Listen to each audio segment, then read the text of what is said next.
না'বুদু ওয়া ইয়্যাকা নাস্তাঈন ইহদিনাস সিরাতাল মুস্তাকিম সিরাতাল লাযীনা আন'আমতা আলাইহিম গায়রিল মাগদুবি আলাইহিম ওয়ালাদ-দাল্লিন।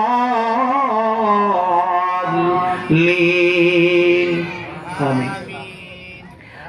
বান্দা, সমস্ত নিয়ামতগুলি তোমাকে দিয়েছে এই জন্য যে তুমি নামাজের মধ্যে দাঁড়ায় আলহামদুলিল্লাহ পড়বা, এই জন্য তোমাকে দেওয়া হয়েছে।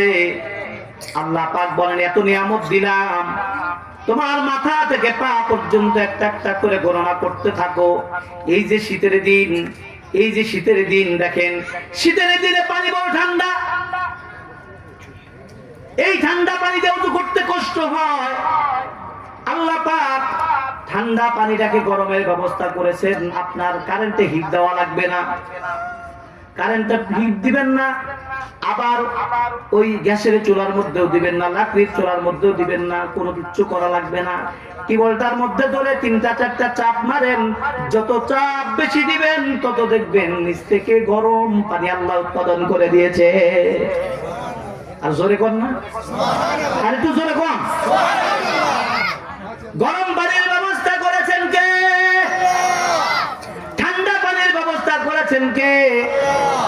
এই গরম পানি শীতকালে দেখবেন, এই যে এখান থেকে মাহফিল থেকে যখন বাসায় যাবেন অনেক ঠান্ডা থাকবে, রাস্তার মধ্যে যাওয়ার পরে তাড়াতাড়ি কইরা জ্যাকেটটা কইলা কম্বলের নিচে যখন শুইবেন, শোয়ার পরে মাথার দিক থেকে ডাকবেন, পায়ের দিক থেকে একটু ডাকবেন, ডাকার পরে নাক দিয়া মুখ দিয়া অথবা এরকম 4-5টা শ্বাস দেওয়ার পরে দেখবেন কম্বল গরম হয় কি হয় না। গরম শ্বাসটা গরম নাকি? 5-10টা শ্বাস দেওয়ার পরে যখন গরম হয়ে যায়, অথচ ওই শ্বাসটাই দেখেন গরমের দিন যখন এসে যায় তখন আমরা কি করি?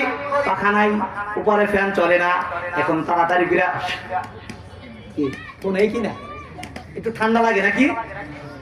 ওই একই মুখ একটাই, ফু একটাই, শীতকাল আসলে পরে ফুটা গরম হয়ে যায়, আবার গরমের দিন আসলে ফুটা ঠান্ডা হয়ে যায়। এটার কারণে ওয়ালাকে পার্থক্যটা দেখে। এই জন্য রবকে বেশি ভালোবাসতে হবে। এই শীতের মৌসুমে আমরা কত ধরনের দেখতেন, এই যে খেজুর গাছ থেকে রস আসতেছে, আপনি গরমের দিনে যত চেষ্টা করেন খেজুর গাছের মাথা জলমের মতো কাটবেন, কল্লা কাটতে কাটতে শেষ করে ফেলবেন, এক ফোঁটা রস আপনাকে দেবে না। খেজুর গাছকে সিগন্যাল দিয়ে রাখছেন, সংকেত দিয়ে রাখছেন, আপনাকে রস দেবে না। আর এই শীতের মৌসুম আসলে সিগন্যাল উঠায়া নেয়, সিগন্যালটা ছাড়ায়া দেয়।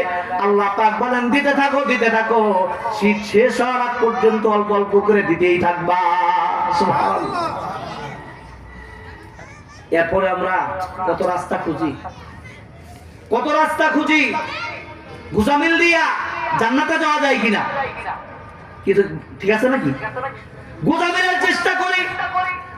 আমাদের রাস্তা দেখানোর জন্য উলামায়ে কেরাম আছে, ইমাম সাহেব, খতিব সাহেবরা আছে, ওয়াইজরা আছে। এরপরেও আমরা রাস্তা জিজ্ঞেস করি কোন রাস্তায় যাব হুজুর। বাজারে যাওয়ার জন্য আমরা রাস্তা চিনি না, রাস্তা জিজ্ঞাসা করি, ঠিক কিনা বলেন? ইসলাম চেনার জন্য হুজুরদেরকে জিজ্ঞাসা করি, কিন্তু বাজারে যাওয়ার সময় কাউকে যখন জিজ্ঞাসা